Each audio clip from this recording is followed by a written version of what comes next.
here with my buddy Cowboys, as well as Joe Bear in the house. And as always, I want to thank you all for watching, commenting, subscribing, and being part of the Joe Booth. Without you guys, as well as you ladies, you know that this literally does not work. So let's get over. Let's wake up those football gods here today. Okay, man, we got a whole bunch to dissect here today. We got Jerry Jones, of course, speaking. He finally got out. He got out. He got a whole lot of stuff. You see, it could be building up with him that he just had so many different things. And he, of course, spilled the beans. That's Jerry Jones. But before I get to that, let me say shout out to everybody who has been part of our GoFundMe fundraiser that we're doing for Fight Fate Finish. Where this weekend, Saturday, we're going to be presenting Dak Prescott with one of these and getting one of these signed. And on the back of it, we're engraving everybody who donated to it. Your name is going on there. That's going to be a gift to Dak Prescott, as well as we have raised over $3,000 so far for it. So shout out to all of you great fans out there and supporters and everything else. This will be a great thing to do, and we'll have it all filmed on Saturday when we present him with the funds that we've raised for it and things. So, on to the Dallas Cowboys. You know, you want to be secretive about what you want to do. If you go to a car dealership and they know that you have to walk out of there with a car, you're not going to get a good price. They know that no matter what, you have to get one. You're going to have to accept a deal. And that means they have the edge on negotiations. They're going to think that you're going to leave, that you don't have to have one. They're going to make some deals. And herein lies the problem for the Dallas Cowboys. This is the bad underbelly for the Cowboys. Everybody knew Amari Cooper's time was done. That's why they couldn't get a deal for Amari Cooper. Tyreek Hill, nobody knew that was happening. So when the opportunity was there, man, we got to strike fast. We got to strike hard because this thing may not be there. So that's why Miami paid too much. Devontae Adams. Oh, we're working on the deal and everything else. They didn't trash him. They got a deal. Boom. Cowboys, nah, man. You know, he's checked out. We're pissed off at him. You know, they knew that they needed a car. They knew it. So you end up getting messed up. For the Cowboys, yesterday, Jerry Jones. Will the Cowboys select an offensive lineman early in the next month's draft? Was asked to him. Team owner Jerry Jones. Famous last words. Here we go. We'll get one unless Lambs or Parsons is there. And see, this will go to the strategy that other teams will have. They'll look at it and say, well, this player will probably get past the Cowboys because they're looking at offensive linemen. As opposed to the guy we may want, we need to trade up to get him because the Cowboys might take him. It may seem minor and stuff, and maybe it is. Maybe I'm nitpicking some. But don't let people know what's in your hands. Just don't. Now, Stephen Jones basically said, you know, we're not finished cooking. You know, we're not finished building the team yet. So as we go through here and we see all the big contracts that are signed by players, and we look at the Cowboys and say, you know, we didn't get those players. We haven't gone out there and gotten anybody, right? Most of our deals that when we sign guys, we look at it and say, ho-hum, damn. Wish we could have done something. Well, I want to take a look, just briefly. There are a lot of success stories. You know, everybody gets excited and happy and things like that about some of the big name free agent players that are signed. People get excited because they think what this person did before, they're going to replicate when they come here. But the thing is sometimes you are a product of your environment. You're a product of the way you were used. You're a product of the people around you. And those things may not be replicated at your new location. And that's part of the reason why, after a year, half of the free agent signings aren't with the team that they started with. And only 33% after the second year are still with that team. Let's go through a couple from last year. Corey Davis, wide receiver, signed a 3-year, $37 million deal with the Jets. Signing he came off a career year. Signing a player coming off a career year is always dangerous, doubtably so. The plan is to transplant him a significantly worse environment. That's exactly what the Jets did with Davis, so they hoped he could lead a new-look receiving corps to success with a rookie quarterback. Davis dealt with injuries and only played in 9 games, but in those games he averaged just 1.7 yards per route, a massive drop-off from his 2.58 the season before. And he posted the highest drop rate of his career and the lowest grade since he was a rookie. He will get another chance this season, of course, but the Jets need a former first-round pick to pick up his game. So his first-round draft pick wide receiver got paid in there. They thought, okay, he's going to do good. Bud Dupree, man, we had some people that said, man, we should go out and get Bud Dupree. Pittsburgh Steelers, great defensive lineman.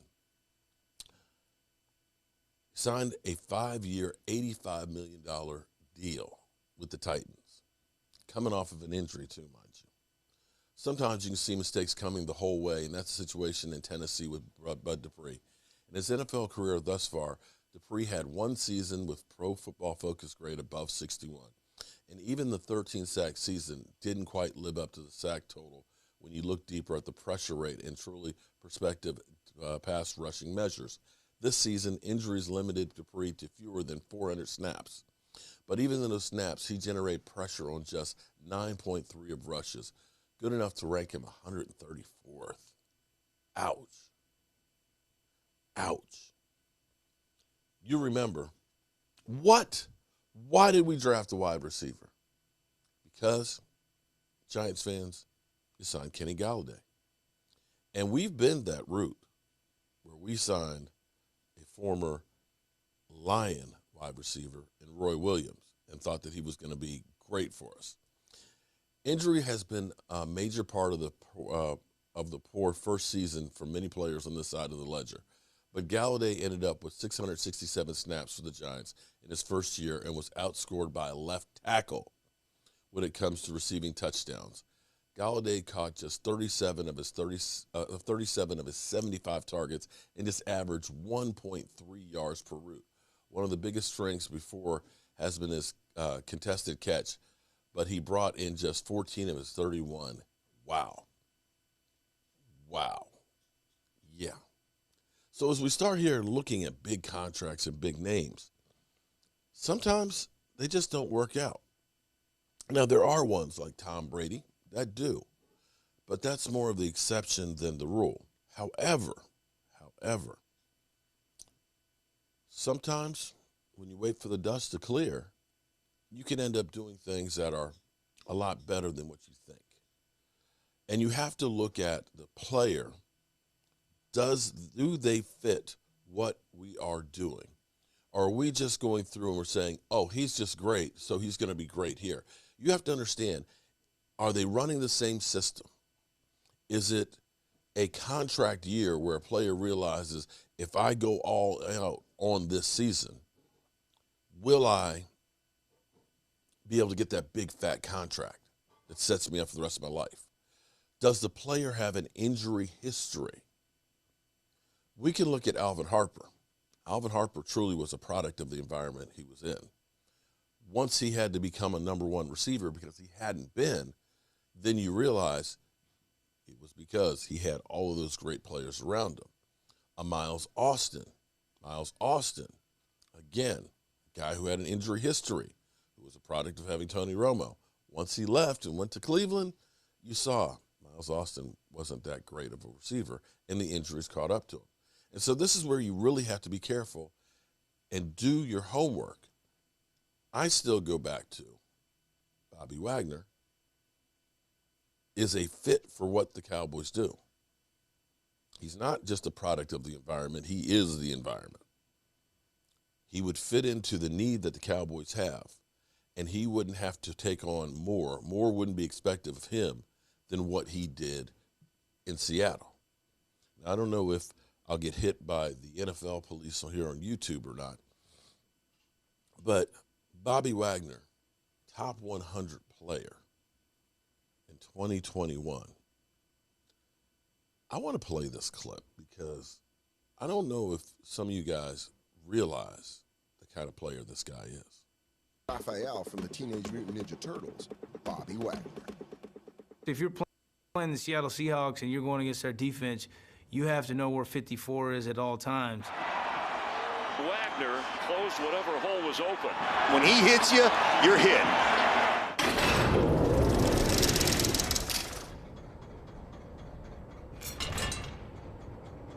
From start to finish, let's go. Lock in. 4 quarters. Complete game. Let's go.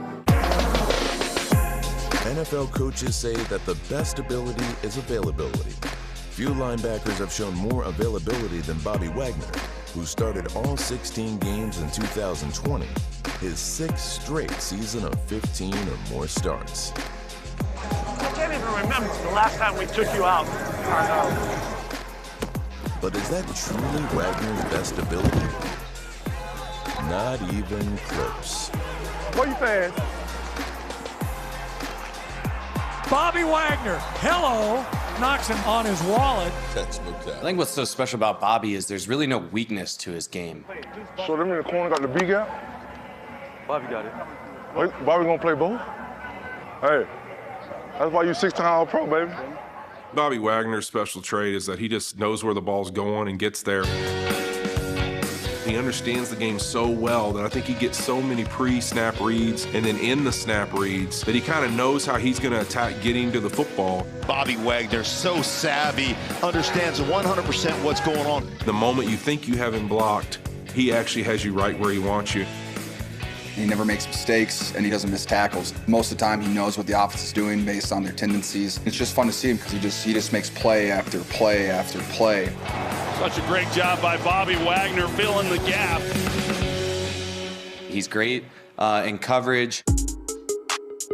He's going to throw deep. Got a man out there. The ball is tipped away. Bobby Wagner gets there and knocks it away from Dallas Goedert. Bobby Wagner running way downfield to make the play, knock that ball away. Initially, he's beaten, and he's able to catch up to the football. You're seeing dime coverage, nickel coverage, and then you've got the whole earth coverage with Bobby Wagner. The guy is a great pass rusher. 7-step drop gets hit. Bobby Wagner just drills him.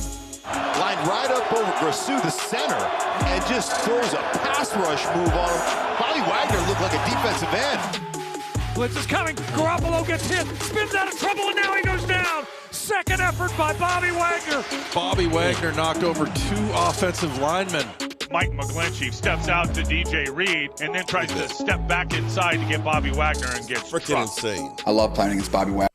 Freaking insane. I hope that clip stays in here. If it doesn't, look up Bobby Wagner 2021 top 100 because dude's a beast, man. He's a beast. He is a weapon. It's kind of like this is one of those things that you see a car sitting on the train tracks and you know that if you don't get the car off the train tracks that it's going to get demolished. And this is one of those things that you know that Bobby Wagner would take the defense to another level, and he checks all the boxes of what you want for that linebacker. You look at this and you say, if you add that guy, it's Randy who?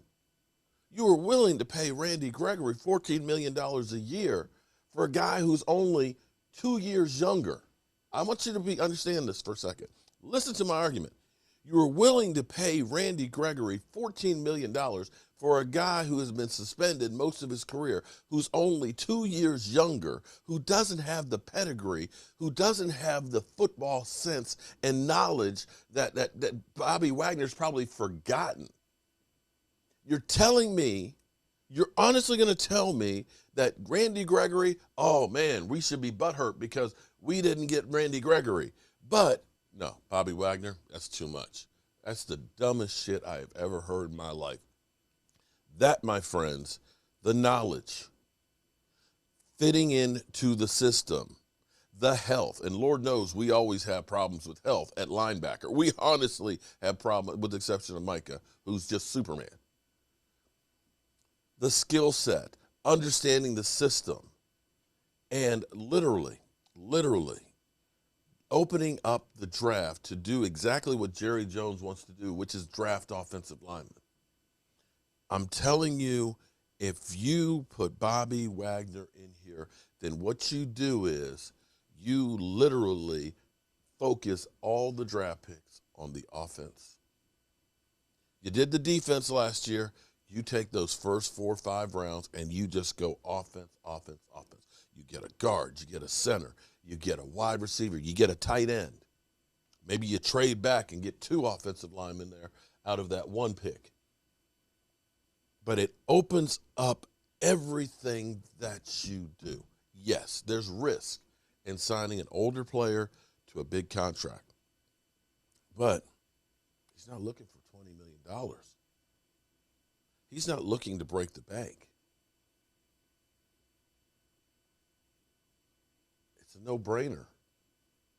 I just can't see the problem here. And I still believe that this will happen. I know I make a lot of predictions, you know, and I make them out of thinking what fits the situation the most, what makes the most sense. I can't see how this does not make sense. To me, if you make this move with the moves that you made on free agency with this defense, you could look and say, okay,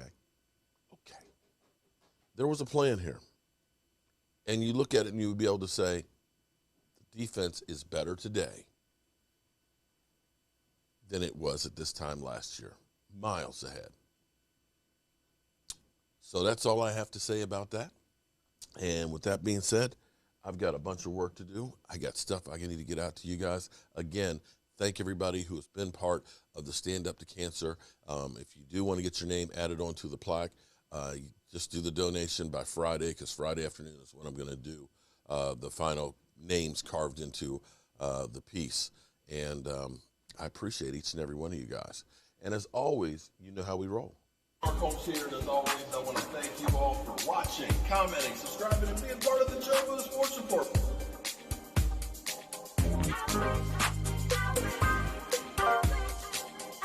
You did one hell of a job, and the only thing else I got to